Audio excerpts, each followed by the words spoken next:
اور جب ان کے پاس اللہ کی طرف سے پیغمبر آخر الزماں صلی اللہ علیہ وآلہ وسلم آئے اور وہ ان کی آسمانی کتاب کی تصدیق بھی کرتی ہیں، تو جن لوگوں کو کتاب دی گئی تھی ان میں سے ایک جماعت نے اللہ کی کتاب کو پیٹ پیچھے پھینک دیا، گویا وہ جانتے ہی نہیں، اور ان چیزوں کے پیچھے لگ گئے جو سلیمان کے عہد سلطنت میں شیاطین پڑھا کرتے تھے۔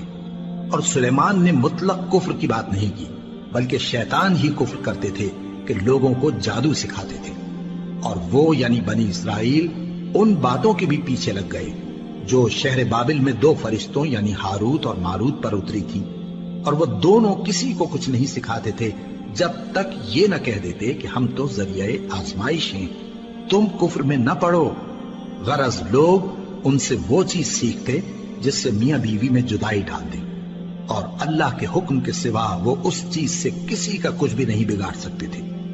اور کچھ ایسے منتر سیکھتے جو ان کو نقصان ہی پہنچاتے اور فائدہ کچھ نہ دیتے۔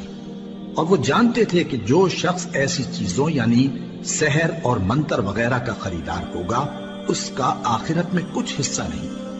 اور جس چیز کے عوض انہوں نے اپنی جانوں کو بیچ ڈالا وہ بری تھی، کیا اچھا ہوتا جو وہ اس بات کو جانتے۔ اور اگر وہ ایمان لاتے اور پرہیزگاری کرتے تو اللہ کے ہاں سے بہت اچھا صلہ ملتا، کیا اچھا ہوتا جو وہ اس سے واقف ہوتے۔ اے اہل ایمان، گفتگو کے وقت پیغمبر صلی اللہ علیہ وآلہ وسلم سے راعنا نہ کہا کرو، انظرنا کہا کرو، اور خوب سن رکھو، اور کافروں کے لیے دکھ دینے والا عذاب ہے۔ جو لوگ کافر ہیں، اہل کتاب یا مشرک، وہ اس بات کو پسند نہیں کرتے کہ تم لوگوں پر تمہارے پروردگار کی طرف سے خیر و برکت نازل ہو،